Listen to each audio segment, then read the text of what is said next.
agricultura es una actividad esencial para nuestro modelo de vida. No podemos vivir sin ella. Cuando vamos a restaurar un ecosistema, cuando nos planteamos mejorar la biodiversidad de un entorno, no podemos nunca dar la espalda a quienes cultivan el campo. Hay que trabajar con ellos para mejorar la biodiversidad en los campos agrícolas. Sí, en los campos agrícolas. Esa es una de las formas en las que más se puede hacer para la biodiversidad, para recuperar la biodiversidad y a la vez mejorar la productividad de estos propios campos agrícolas. Comienza Actualidad y Empleo Ambiental, un podcast de Juan María Arenas y Enoc Martínez.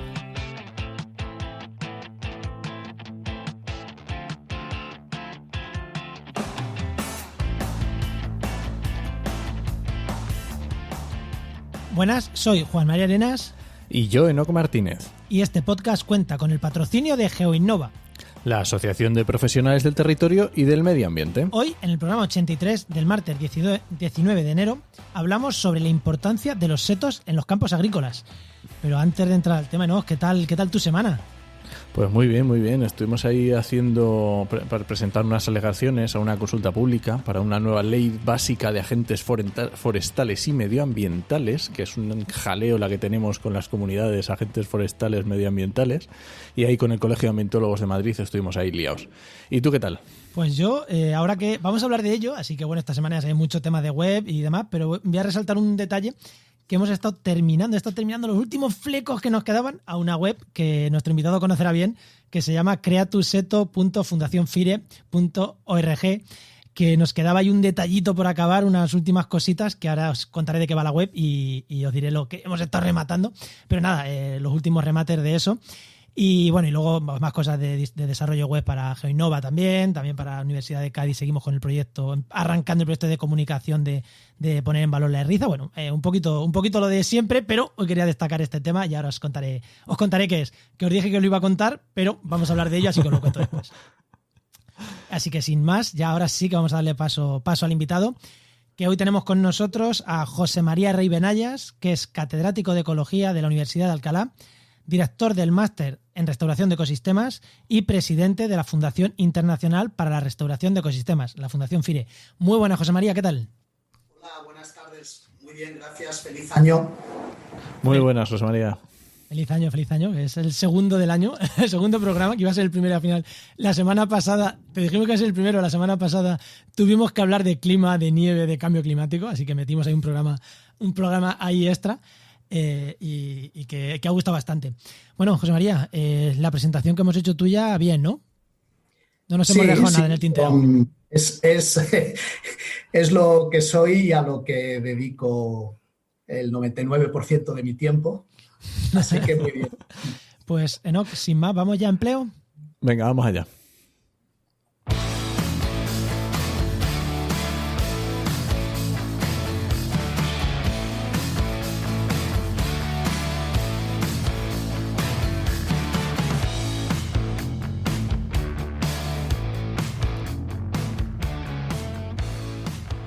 Bueno, pues lo primero, ya sabéis siempre, el consejo de empleo que nos trae nuestro compañero Enoc, director de la web trabajenmedioambiente.com, la web de referencia en la búsqueda de empleo en el sector del medio ambiente, no solo para ambientólogos, ingenieros, biólogos, químicos, todo tema de medio ambiente, ahí está en tu oferta de empleo. Y Enoc, ¿qué consejo traemos esta semana?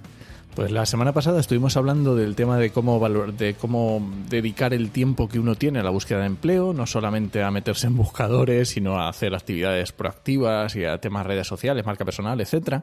Pero hoy quiero hablar de un tema en concreto que suele pasar mucho, y es el tiempo que le dedicamos cuando estamos buscando ofertas de empleo. ¿Cuánto tiempo le dedicamos a cada oferta de empleo? Tenemos que darnos cuenta de que es nuestro tiempo, nuestro esfuerzo. Hay veces que tú entras en una oferta de empleo y no tiene calidad, no te ponen el sueldo, no te ponen... Hay ciertas cosas que enseguida lo ves y dices, mira, no, esto no es para mí. Pues entonces, cuando uno día tras día tras día mirando ofertas de empleo, al final desarrollas un ojo crítico que es muy importante y es para valorar si realmente esa oferta es lo que tú necesitas o esa empresa es lo que te está buscando a ti. Entonces es muy importante valorar ese tiempo que le dedicas, porque no puedes estar leyendo si tiene 2 folios ahí de qué es lo que quieren y cuáles son los objetivos de la empresa y tal, no sé qué. No, primero vamos a ver si yo encajo aquí, si esto es lo que me interesa, y luego ya iré más a grano fino a las cositas que me interesan o no. Sí. Así que muy interesante. Si ves que van a pagarte 10.000 euros al mes y ya estás empezando, no pierdas el tiempo, que no te van a contratar a ti. Bueno, pues y ahora ya sí que, Enoc, la pregunta que le hace a todos los invitados, para ya que empiecen a hablar los invitados, que los tenemos aquí siempre callados un ratín. Venga, Enoc. Bueno, José María, sí es una pregunta que hacemos a todos los invitados y es que cuando eras pequeño, ¿qué querías ser de mayor? Bueno, pues yo quería ser 2 cosas y he conseguido una.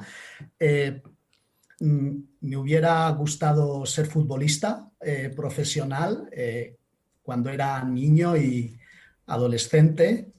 Era un buen defensa derecho, jugaba en ligas amateurs, pero claro, es dificilísimo llegar a ser futbolista profesional.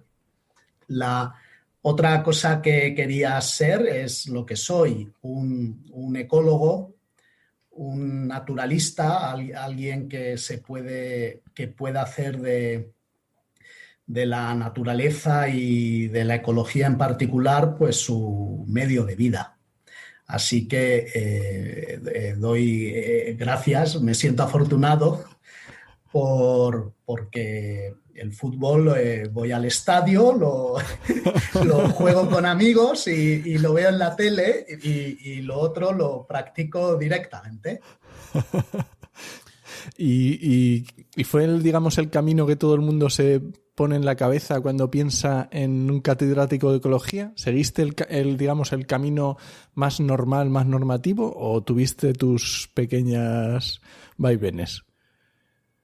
Bueno, mi aspiración era ser ecólogo, pero no necesariamente catedrático de ecología, sí un académico, digamos.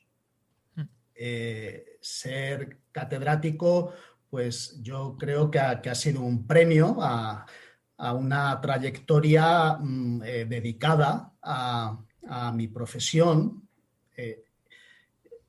que necesita mucha persistencia, superar muchas dificultades y probablemente, pues como todo, también necesita una pizca de suerte que hay que buscarla, ¿no? Y en mi caso, pues la ha habido.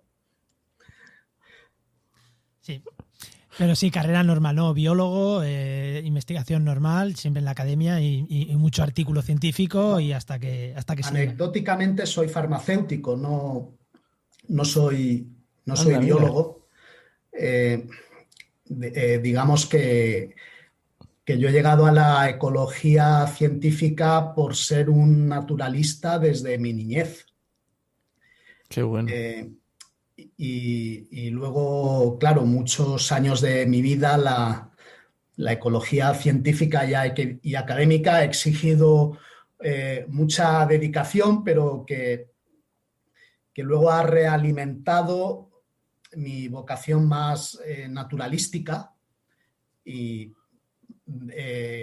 por ello también nació la FIRE como un brazo ejecutor en el terreno y en el mundo real de lo que hacemos en la academia. Pues ahí bueno. Tenemos un ejemplo, ¿no? Tú decías, carrera formal, oficial, no, o sea, farmacéutico, ya ha terminado y trabaja y es un referente en restauración de ecosistemas a nivel mundial, ¿no? Y ya empezó siendo farmacéutico, o sea que muchas veces los tumbos que nos da la vida no nos ponen en situaciones que dice, joder, ¿quién se imaginaría un farmacéutico así? De hecho, Enoc, hace poco hablábamos de un farmacéutico que se dedicaba al marketing también, ¿cómo era esto? Al marketing online, que dices, es que nunca sabes dónde te va a llevar el mundo, ¿no? Sí, al final uno sabe de lo que se dedica. Sí. Yo después de la carrera de farmacia ya hice una tesis en un departamento de ecología y ahí mi formación, que también ha influido mucho mi familia materna agricultora. Soy un olivicultor orgánico aficionado, digamos. Ahora es mi hobby.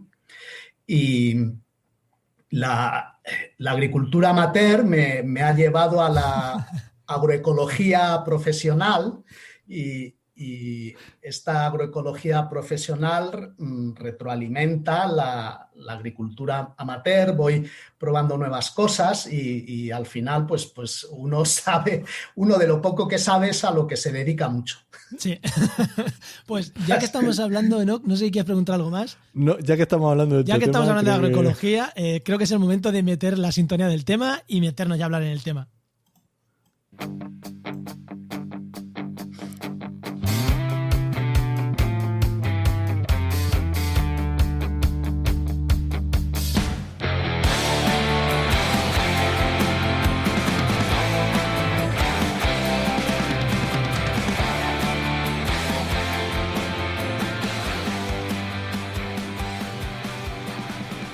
Cuando alguien piensa en restauración ecológica de campos agrícolas, se imagina muchas plantas amontonadas para ir a cubrir una superficie que antes era trigo y que pasará a ser un encinar.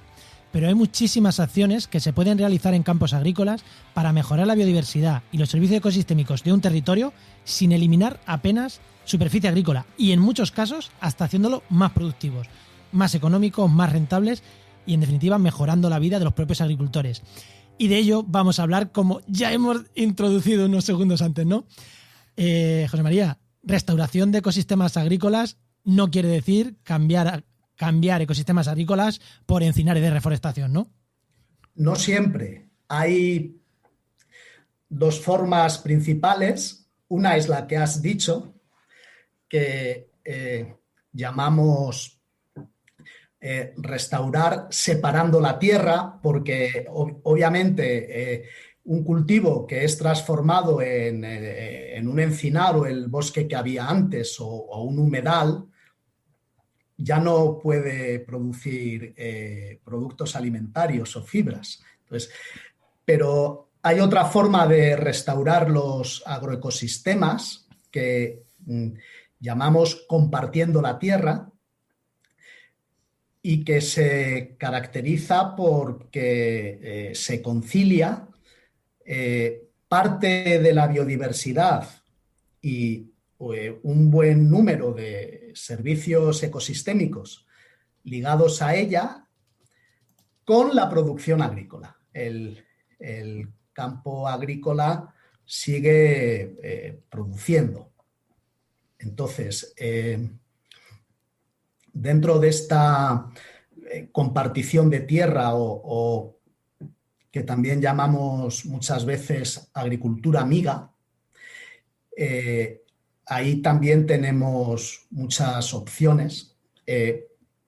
Quizás la más conocida por el público es transformar un campo agrícola convencional en un campo de agricultura orgánica o ecológica. Ahí eso es restauración, porque esa transformación ya recupera unos niveles de biodiversidad y sus funciones que antes los agroquímicos y las prácticas agrícolas evitaban que estuvieran. Sí. Y luego hay otras, como has dicho en la introducción, que restan una pequeña porción del campo agrícola que se dedica a la biodiversidad, como es la recuperación de charcas, cajas nido, refugios, cercas vivas o setos, etc. Vale.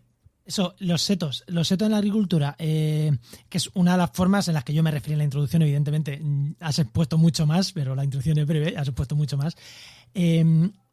Cuando hablamos de setos en agricultura, ¿de qué estamos hablando? Del linde, porque a todos nos viene a la mente setos en la agricultura. De hecho, acabo de cambiar el título del programa. Iba a llamarse Los setos en la agricultura y lo acabo de cambiar. Me ha gustado más una cosa que has dicho. Pero vamos a hablar de setos. Cuando hablamos de setos, ¿de qué hablamos? ¿De esas lindes, bordes de caminos? ¿De qué hablamos cuando hablamos de setos realmente? Bueno, los setos son elementos de vegetación leñosa lineales. Esos son los setos en general. Luego, cercas vivas, en Latinoamérica se dice cercas vivas, no usan la palabra seto. Okay, me gusta mucho el concepto. Sí, porque es como una línea de piedra, pero claro, no es de piedra, está viva.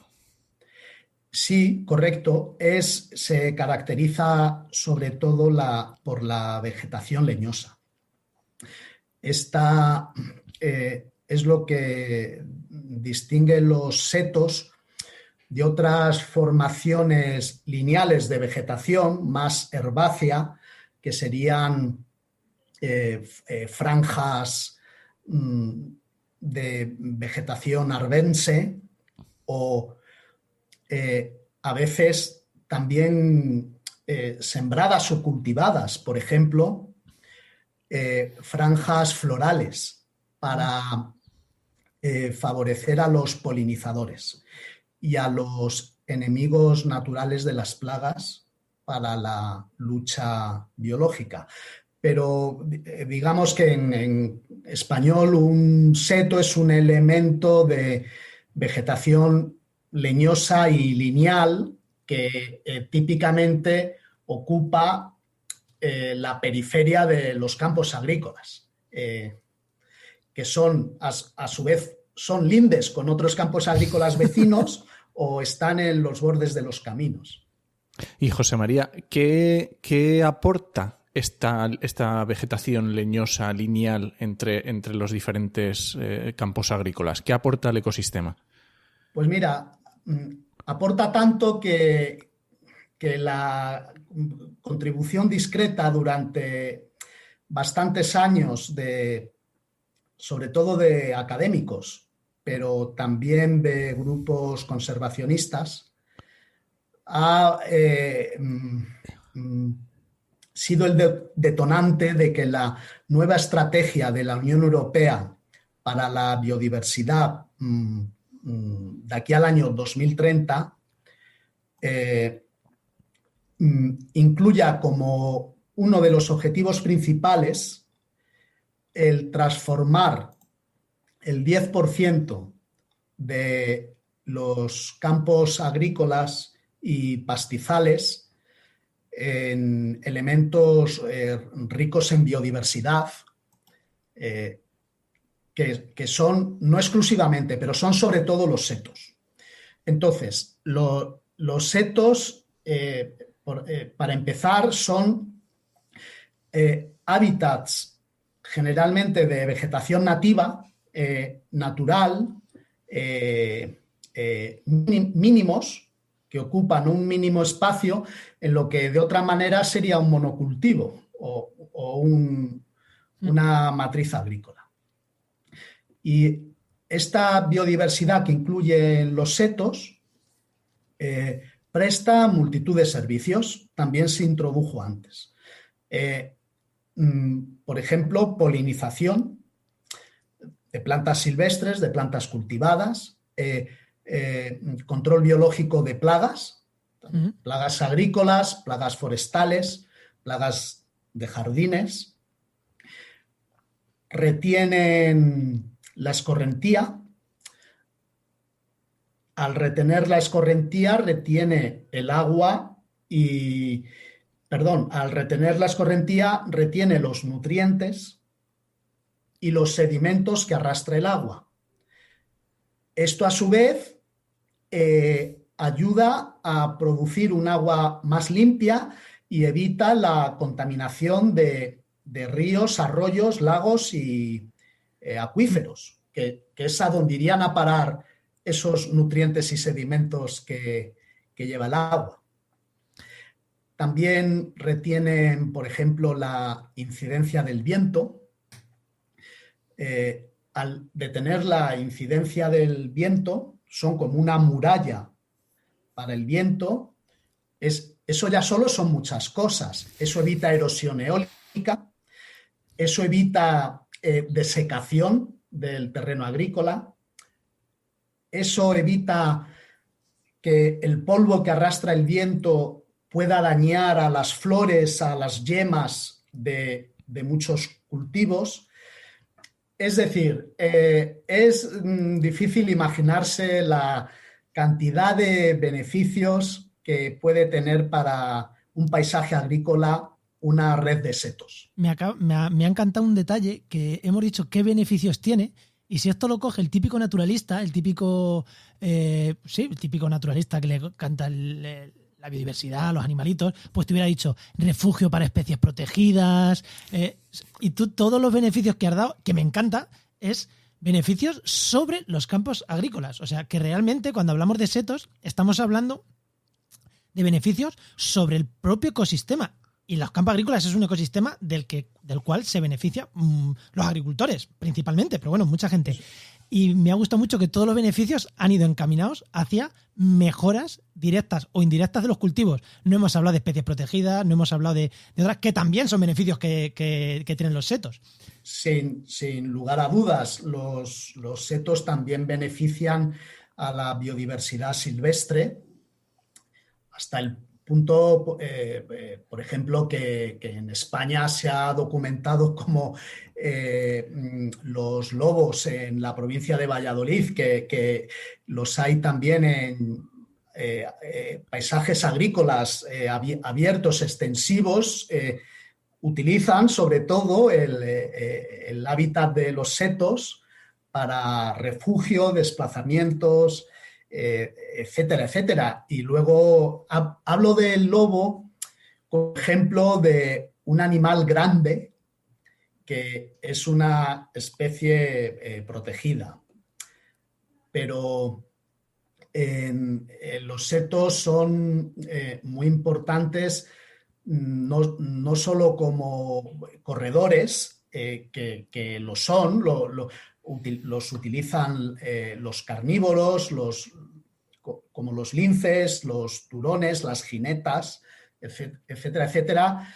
Pero si descendemos a la fauna invertebrada, pues ahí hay multitud de especies de escarabajos, de mariposas, que tienen ahí su hábitat, refugio y fundamental para su conservación.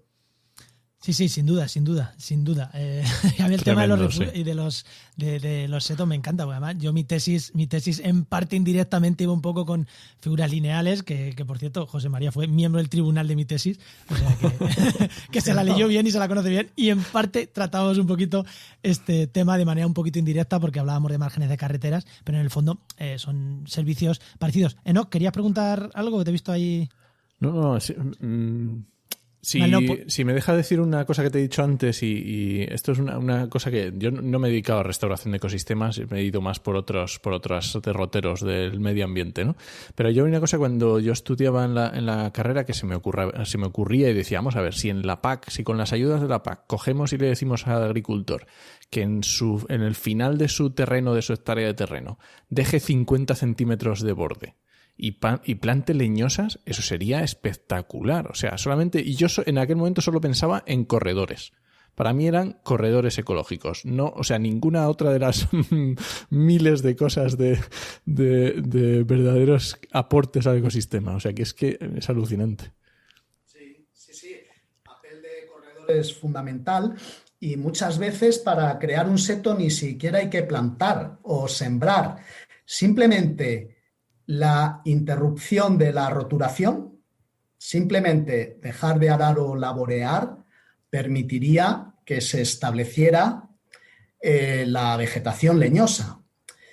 En los climas lluviosos productivos como la España atlántica, ese desarrollo del cerco vivo del seto sería rápido, relativamente rápido. En cambio, en los ambientes secos, poco productivos, como la mayor parte de los ambientes mediterráneos, sería muy lento. Y entonces sí habría que pensar para acelerar la dinámica del ecosistema, sí que habría que pensar en plantar. Ya que aquí nosotros, yo lo defiendo también, nosotros hemos criticado mucho la reforestación y las plantaciones por sistema, pero aquí cuando son necesarias y hay que hacerlas. Que yo critico mucho las plantaciones per se, pero en este caso son necesarias y hay que hacerlas, ya está. O sea, no, y esto aquí sí que las defiendo. Una pregunta te iba a hacer, José María. ¿Hay algunos estudios que relacionen más presencia de este tipo de setos, de estos tipos de cultivos, con mejoras directas en dinero o en productividad de los cultivos? Asumo que sí, ¿no? ¿Hay estos estudios? Sí. En concreto hay una revisión cuantitativa que llamamos metaanálisis, que demuestra cómo los setos en general aumentan la producción de cosecha, porque obviamente el seto en sus proximidades, digamos hasta 2 metros su altura campo adentro, ahí la producción de la cosecha va a disminuir porque las plantas del seto extraen agua, extraen nutrientes, pueden sombrear.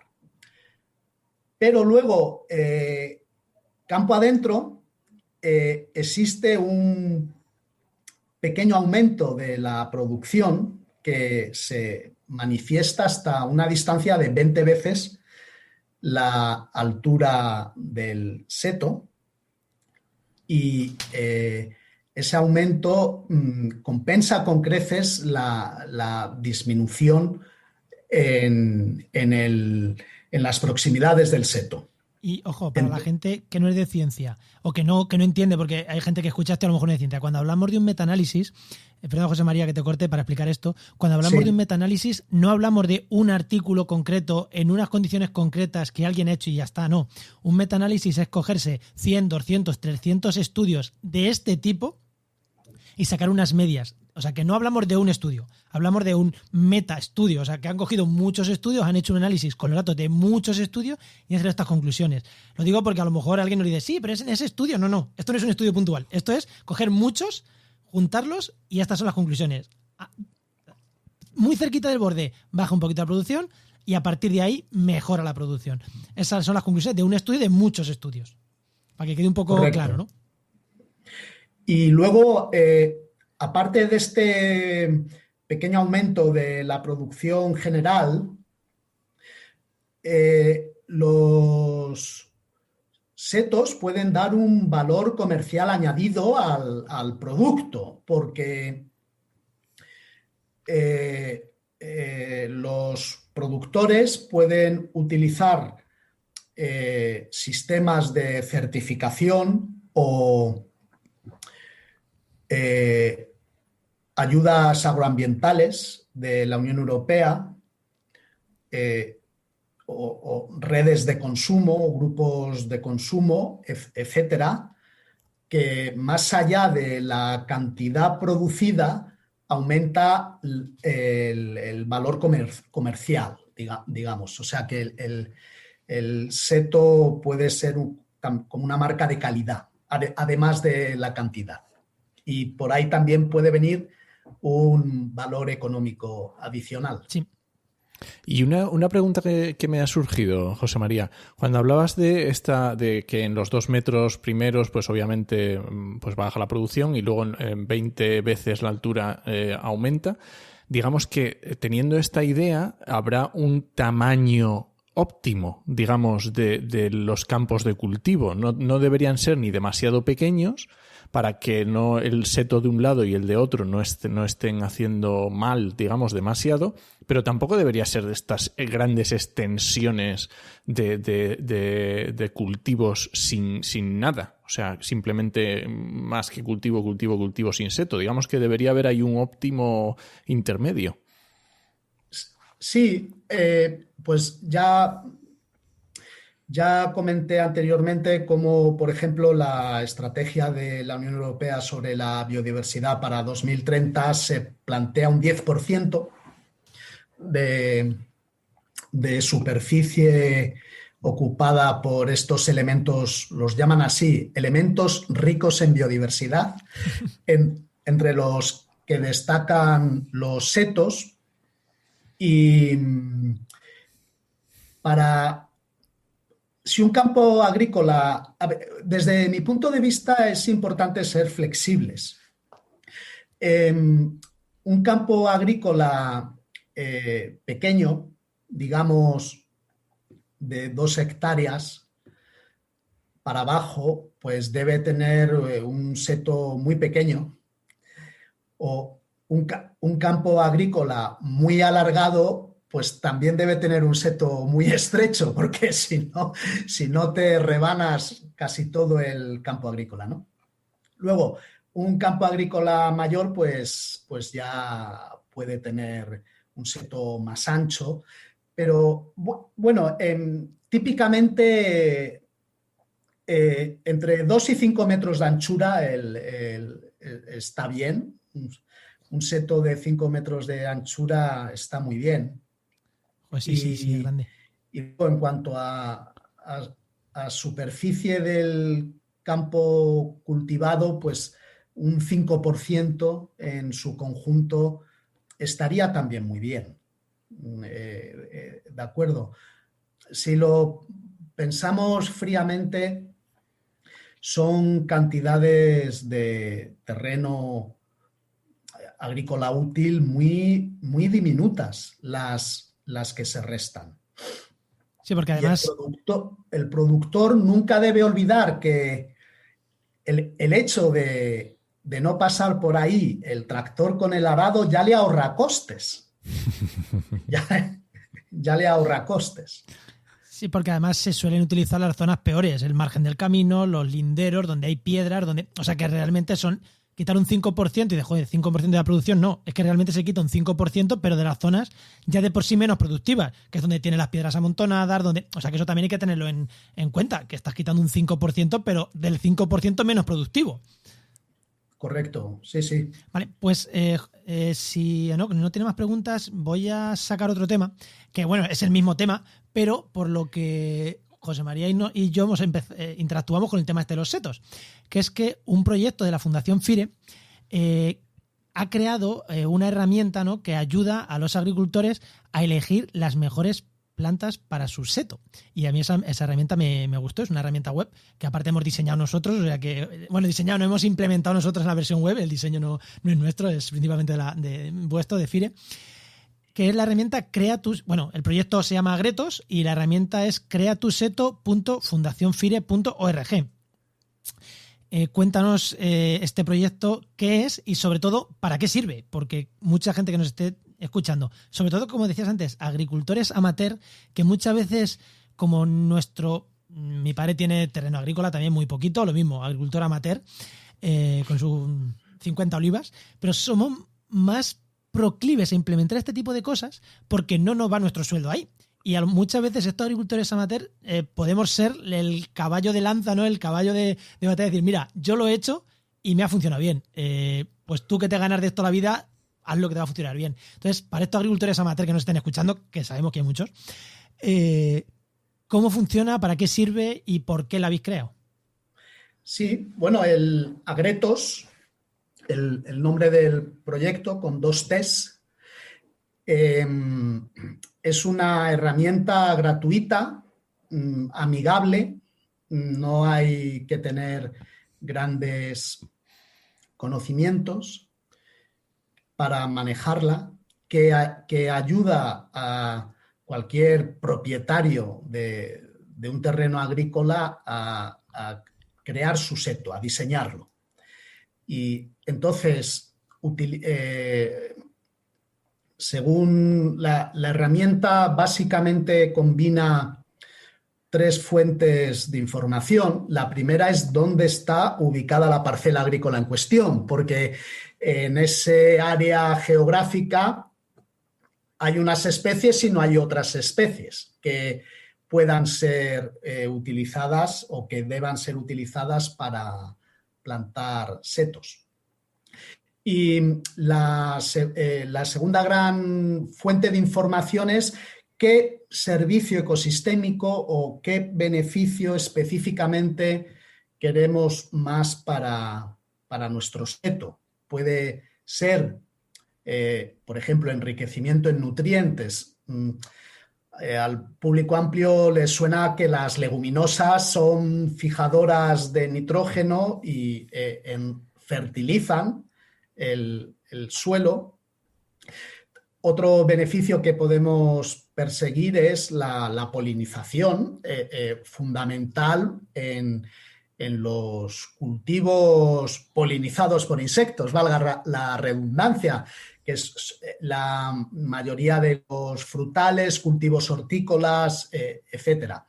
Y finalmente, otro beneficio relevante sería el control biológico de plagas. Entonces, hay especies de plantas documentadas en la literatura científica que son particularmente atractoras de algunos organismos que son sobre todo insectos o arañas, muy beneficiosos para la regulación de plagas.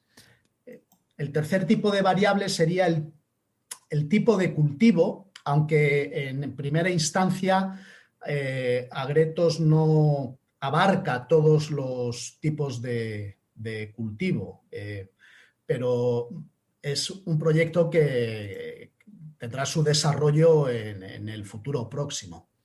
Sí, yo por hacer una puntualización, lo de las leguminosas, mucha gente sabe que en la huerta hay que plantar habas y judías porque ayuda, porque son leguminosas. Lo que mucha gente no sabe es que hay muchas leguminosas que son leñosas. O sea, no penséis que leguminosas son solo habas, son solo judías. No, hay mucha leguminosa que son leñosas y que se utilizan, ¿no? Sin ningún problema. Y eso, que en la herramienta, por puntualizar un poquito más, tenéis un buscador y tú le dices la variable, el cultivo donde estás, el servicio que quieres potenciar y tu territorio donde vives, y te dice cuáles son las plantas potenciales que tienes en tu entorno y que son las útiles para plantar. Y luego tenéis también, que eso, José María, yo en la parte de crear la herramienta del buscador he participado más, pero luego en la parte de meter cómo desarrollar un seto, que me gustó mucho, en plan que tenéis unas cuadrículas de plantación y algunos consejos muy, muy útiles, no solo saber qué especies, sino que tenéis ahí unos consejos muy, muy útiles para pues cómo diseñar una cuadrícula, cómo distribuir las especies, y que es básicamente texto, es informativo, pero a mí personalmente me gusta mucho, porque lo que tú dices es muy, muy, muy sencilla de utilizar. O sea, que si alguien se está planteando mejorar un seto, que entre a la web, la dejaremos en la nota del programa, porque la verdad que es muy, muy interesante. Enoc, no sé si que te veo ahí despistado y creo que lo que estás es mirándola en directo. Efectivamente, lo que estaba mirando, estaban probando a ver un cultivo de olivar aquí en Tomilloso. Para ver control de plagas, y está súper guay, ¿no? Está genial. Lo había visto pero hace tiempo y no me acordaba, y me encanta, está súper chulo.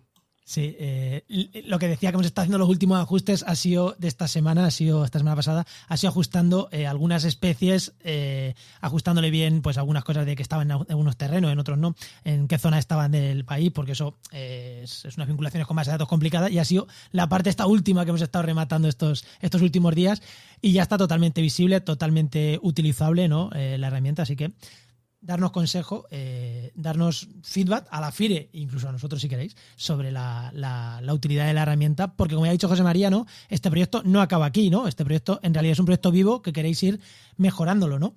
Correcto. Siempre todos los proyectos tienen entregas en plazo y siempre muy ajustado, ¿verdad? Pero es un proyecto que tendrá más recorrido. Seguro. Y ahora, José María, antes ya de despedirnos, quiero que nos cuentes qué es la Fundación FIRE. Ya lo hemos tratado un poco, qué es la Fundación FIRE, y después te voy a hacer una pregunta más de algo por lo que estáis muy orgullosos en la Fundación FIRE ahora mismo y que os tenemos mucho que agradecer, mucho, sobre todo manchegos. Pero cuéntanos un pelín qué es la Fundación FIRE, ya que estás aquí, haznos un poquito spam, ¿no?, de qué es la Fundación FIRE.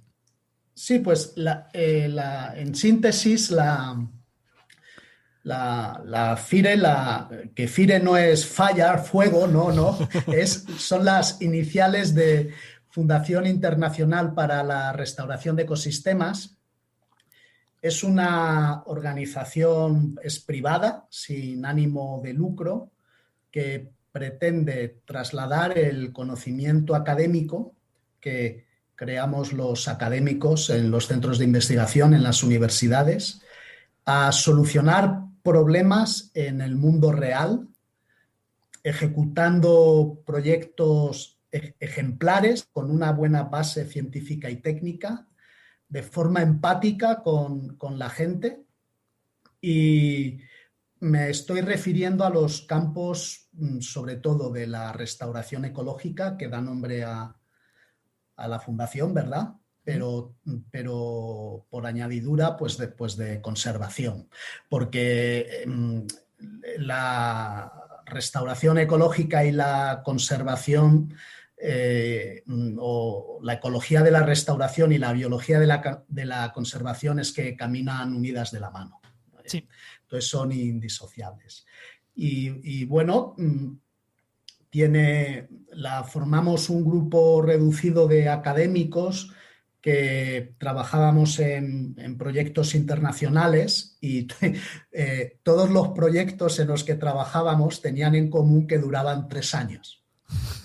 Entonces, un colega mexicano y yo, un día en un atasco a la entrada de la Avenida de América, viniendo de la Universidad de Alcalá, pues dijimos, bueno, y si todos los proyectos acaban, ¿por qué no creamos una organización que por lo menos tiene la vocación de persistir en el tiempo, ¿no? Nadie crea una ONG, nadie crea una institución, nadie crea una empresa para que dure 2 o 3 años. En principio tiene en mente que persista. Otra cosa ya es que haya más o menos fortuna, ¿no? en los principios. O sea, en el desarrollo, desde el principio de la visión del proyecto. Y bueno, pues así nació la FIRE, y esto es la FIRE. Actualmente está establecida, además de en España, está establecida de forma legal, quiero decir, en Chile y en Paraguay. Tiene 40 miembros, casi 40 miembros de aproximadamente 12 países del mundo, sobre todo en América y además de España. Y ahora queremos aumentar la base social, y para ello tenemos lo que llamamos la red de amigos de la FIRE. Los amigos de la FIRE, pues en general la gente le suena más familiar la palabra socio o socia. Soy socio o socia, pero resulta que esa palabra no es correcta para una fundación, porque una fundación no es ni una sociedad ni una asociación, que esos sí tienen socios y socias. Entonces, para ser correctos, por nuestro vicio académico, ¿verdad? Intentamos usar el lenguaje de forma correcta, los llamamos los amigos y las amigas de la FIRE. Perfecto. Ya me ha resuelto. Yo pensaba que era algo mucho menos legal lo de llamarse amigos y amigas de la FIRE. Era como algo pues que molaba decirlo así, pero oye, ha resuelto que además es, entre comillas, legal. También creo que es algo muy empático, sí. Pero hay un tema de vocabulario técnico. Bueno, y ahora, antes de acabar, José María, bueno, no sé si tú querías decir algo. No, adelante, pasamos, que este tema está chulo también. Vale, eso, la última pregunta es que justo, o sea, aquí hubiera acabado el programa, ¿vale? Si el programa lo hubiéramos hecho en diciembre, hubiera acabado aquí.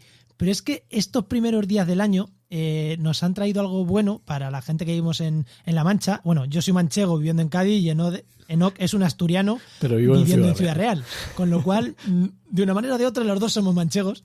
Y es que la Fundación FIRE y otras instituciones habéis conseguido parar el proyecto de tierras raras en el campo de Montiel, que era un proyecto de minería de tierras raras que, bueno, que era bastante perjudicial. Así que si en los últimos, 3 minutitos que nos quedan nos cuentas un poquito qué era el proyecto y por qué ha sido tan bueno paralizarlo, pues cuéntanos.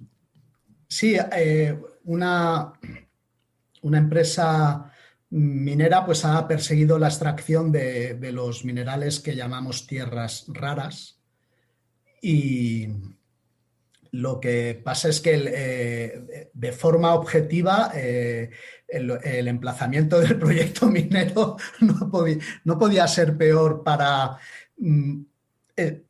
especies que son las joyas de la corona de la fauna española desde el punto de vista de la conservación.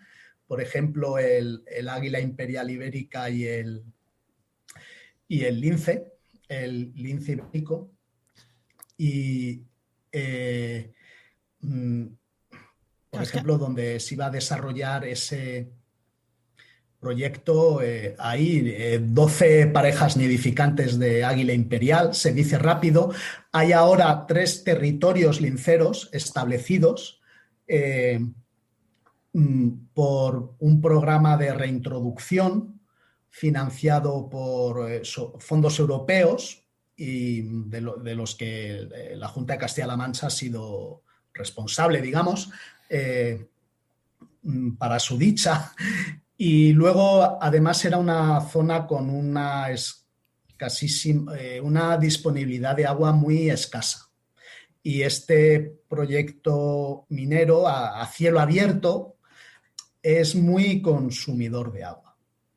Entonces, la FIRE, pues por colaboradores nuestros y conocimiento nuestro del territorio, lideró un informe para las alegaciones relacionado con la fauna. Y ese informe, a la postre, influyó de forma crítica en una declaración de impacto ambiental negativa para el proyecto. Como se esperaba, la empresa minera recurrió al contencioso administrativo y entonces realizamos un informe complementario y actualizado, ya con muchos más datos del radioseguimiento del lince, y que fue lo que en particular yo defendí en la vista oral como testigo pericial.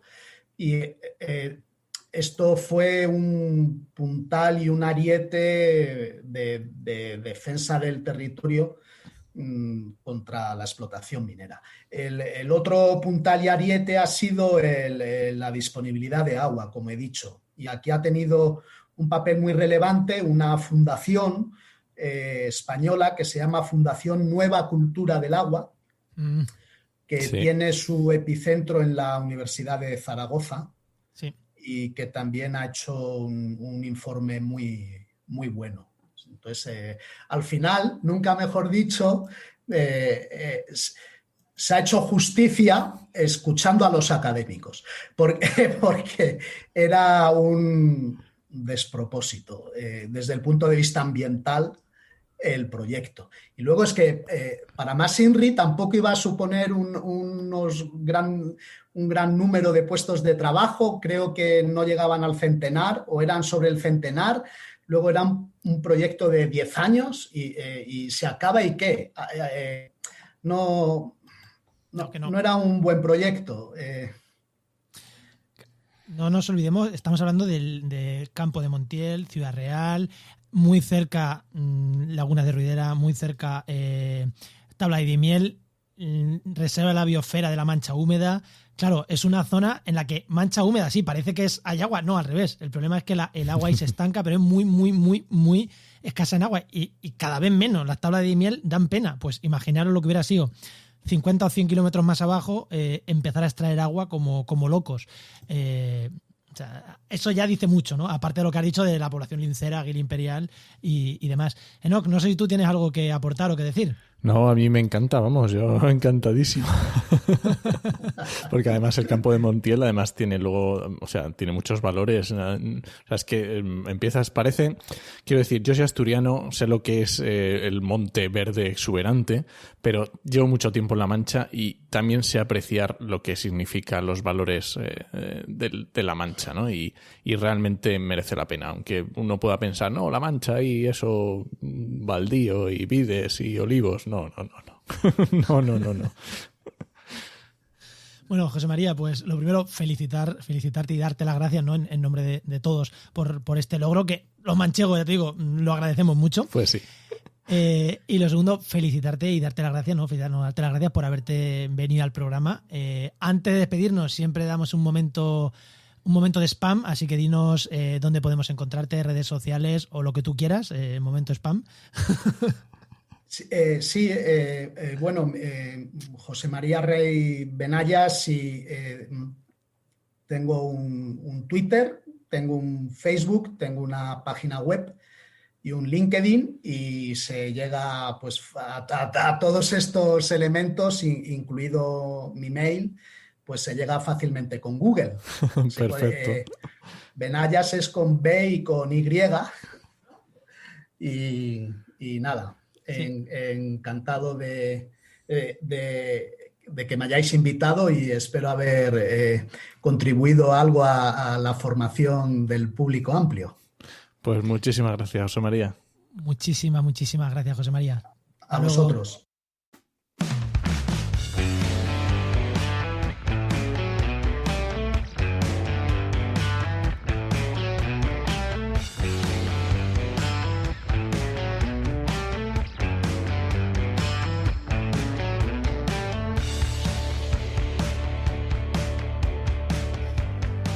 Y bueno, no, venga, que ya casi vamos cerrando, pero como no, la herramienta que hoy nos trae como siempre GeoInnova. ¿Y a quién tenemos hoy, Enoc? Pues hoy tenemos al creador de SIG de Letras, ya sabéis, Patricio Soriano, que es desarrollador web y geógrafo y, por supuesto, colaborador en GeoInnova, que GeoInnova es el mejor patrocinador que tenemos. Buenas, Patricio, ¿qué tal? Hola, chicos, ¿qué tal? ¿Cómo estáis? Joder, pues hoy un tema que nos vas a hablar de un tema que a nuestro amigo Stefan Nolte, que lo hemos tenido varias veces en el programa, le va a gustar mucho, que es especialista en temas de aguas. Pues para mí la verdad es que cuando me encontré un poco esta entrada o esta aplicación me resultó también muy, curiosa un poco por desconocimiento, ¿no? Pero es verdad que cada 2 por 3 está viendo en internet estos temas de conflictos relacionados con el agua, lo que son los jueces del agua, ¿no? En la zona de Murcia y tal, y bueno, como sabéis, al final era un mapa, eran datos, era tal, y estas cosas que me tiran, digo, bueno, guardada para alguno de los podcasts. Bueno, ¿y de qué es exactamente lo que nos vas a hablar? Pues mira, es una aplicación web que se llama Mapa Colaborativo de los Conflictos del Agua en Andalucía, ¿vale? Entonces, esta aplicación está desarrollada, es un proyecto también en la que está vinculado con la Universidad de Sevilla, ¿no? Porque se ha hecho con financiación europea, pero es una aplicación que está mantenida por la Red Andaluza de la Nueva Cultura del Agua, que es una coordinadora, normalmente de ámbito autonómico, que aborda todo lo que son problemas y hace propuestas relativas con todo lo que son los ecosistemas hídricos, ¿no? Entonces, tiene una aplicación donde el usuario, creo que me parece a mí que hace falta darse de alta, pero la consulta no, donde se pueden situar todo lo que son, o cartografiar, mejor dicho, una palabra que queda mucho más precisa, con eventos o conflictos vinculados con el agua según un listado de tipologías que tienen. Por ejemplo, vinculados con contaminación, con extracciones significativas del agua, incluso afecciones al patrimonio cultural, problemas de abastecimiento y saneamiento urbano. Entonces, se localiza este tipo de eventos y incluso se hace un reporte, un informe que se puede consultar, ¿no?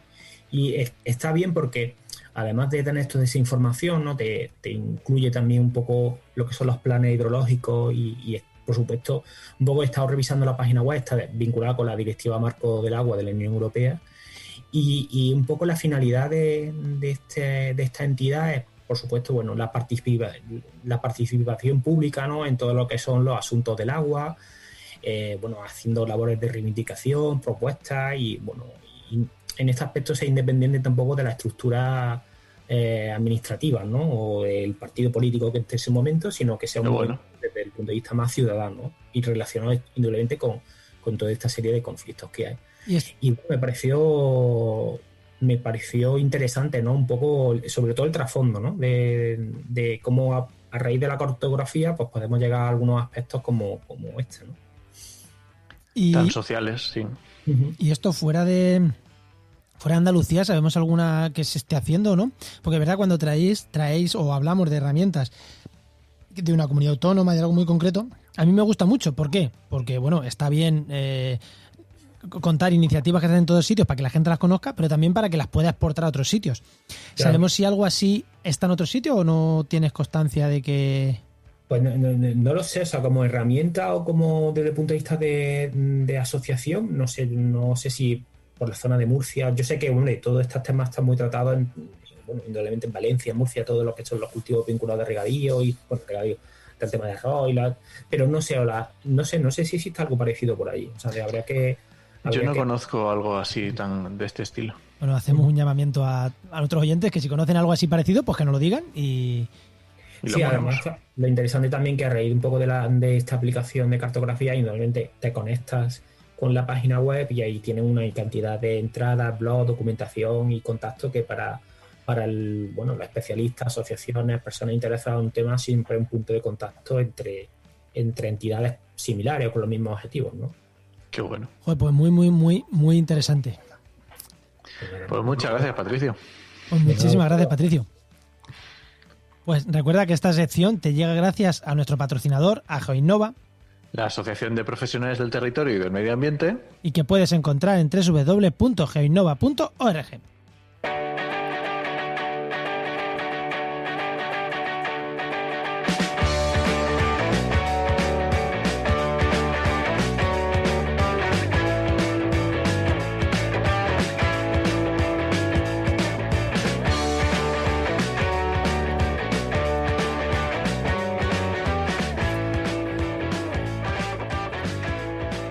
Venga, no, que en el primer programa cumplimos lo de durar menos de una hora.